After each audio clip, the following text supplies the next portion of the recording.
নমস্কাৰ আপোনালোকৰ মাজলৈ এটা নতুন ৰেচিপি লৈ আকৌ আহি আছো হাঁহ আৰু মাহ চাই থাকক আপোনালোকে কেনেকুৱা হয় লাগিব তেল দিলো তেলটো অলপ গৰম হ'ল ইয়াতে অলপ নিমখ দি দিম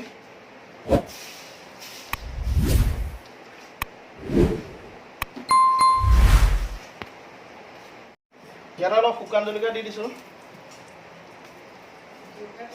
হেতা নাই হেতা সেয়া হাঁহৰ মাংস আধা কেজি মাটিমাহ আধা কেজি পিঁয়াজ 3টা কলখাৰ নহৰু 3টা আদা অকণমান নহৰু আদাটো খুন্দিবলৈ গ'ল নাই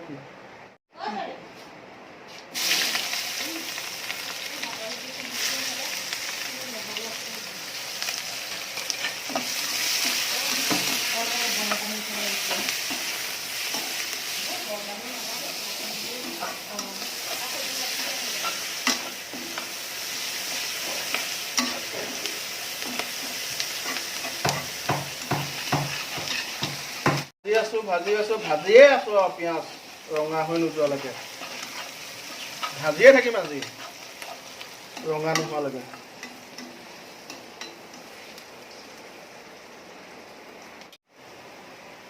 পিঁয়াজখিনি ৰঙচুৱা হোৱালৈকে ভাজি ল'লো এতিয়া ইয়াত মাংসখিনি দি দিলোঁ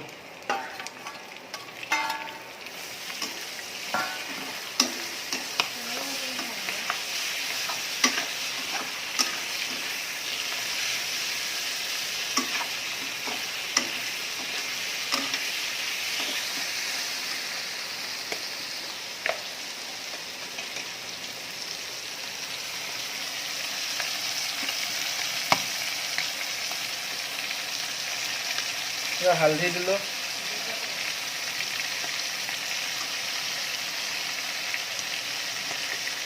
হালধিটো অকণমান সৰহকৈ দিছোঁ কাৰণ মাটিমাহ দিবলৈ আছেই ন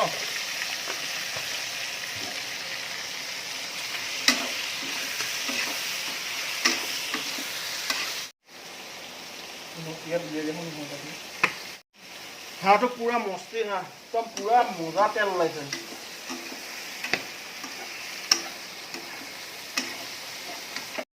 এতিয়া এয়া আদা নহৰু পেষ্ট মিক্সিত দিয়া নাই এয়া খুন্দনাত খুন্দি দিছোঁ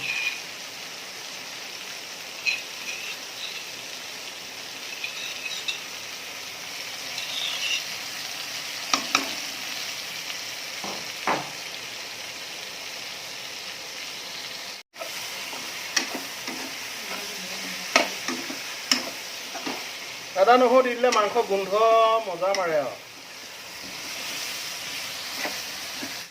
এতিয়া মাংসৰ পৰা তেল ওলাইছে চব কেনেকৈ পুৰা মাংস তেল পুৰা তেলি হাঁহ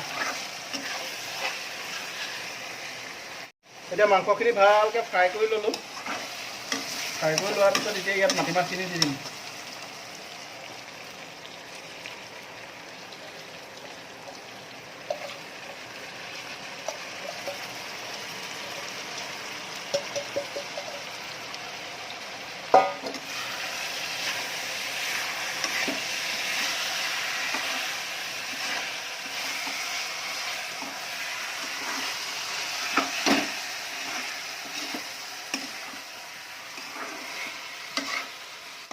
তো মাটিমাহখিনি অকণমান দি পেলাই অকণমান ঢাকি দিম বেছি সময় নহয়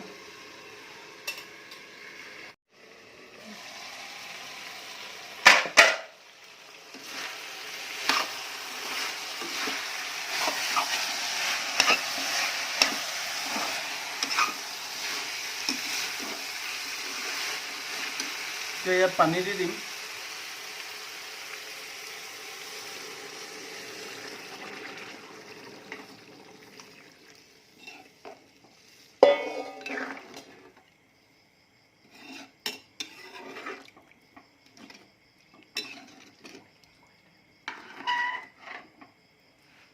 এতিয়া পানী দি এতিয়া এইখিনি ঢাকি দিম অলপ সময় তাৰপিছত খাৰ দিম এইখিনি কলখাৰ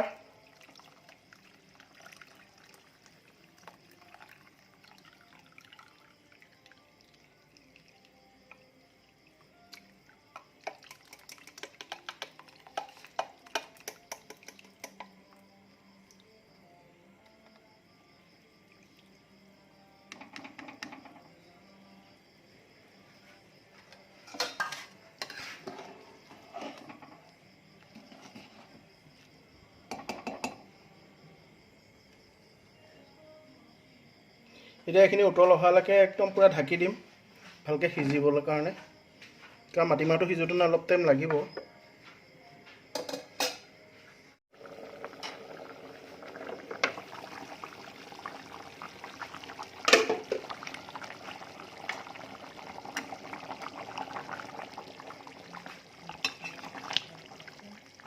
এতিয়া মাটিমাহখিনি ভালকৈ সিজা নাই, আৰু অকণমান সিজিব লাগিব, পানীটো বেছি হৈ আছে, সেইকাৰণে আৰু অকণমান সিজিবলৈ আকৌ আমি ঢাকি দিম।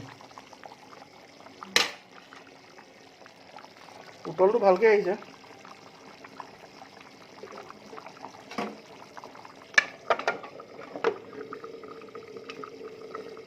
এয়া আধা ঘণ্টামান উতল ল'লোঁ, উতলোৱাৰ পিছত এয়া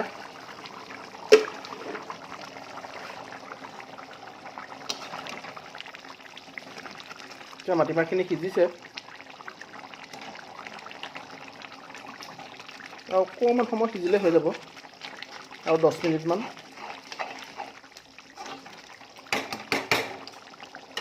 আৰু 10 মিনিটমান ঢাকি দিম।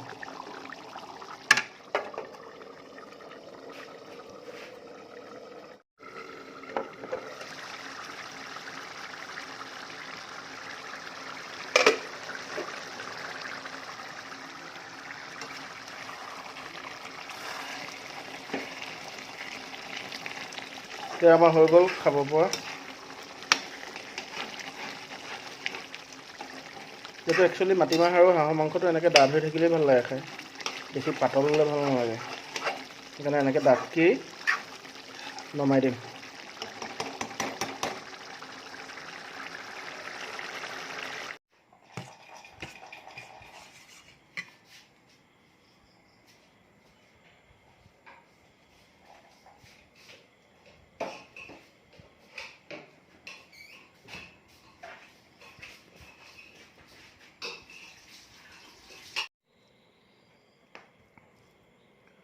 এয়া মাটিমাহ আৰু হাঁহ, লগতে বিলাহী চাটনি, এয়া জিকা আৰু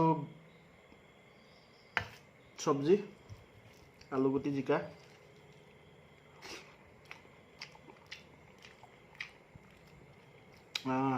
বঢ়িয়া আছে।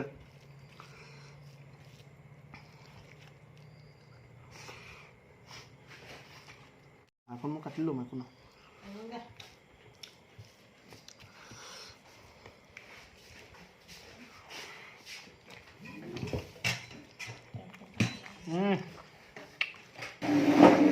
মজা আছে। এইটো হাঁহৰ মাটিমাহটো বহুত ভাল আছে খাবলৈ, আপোনালোকে এনেকৈ বনাই খাব। নমাবৰ সময়ত অকণমান আদা নহৰু দি দিলোঁ, তেতিয়া ভাল লাগে, আদা নহৰু ফ্লেভাৰটো ভালকৈ ওলায়।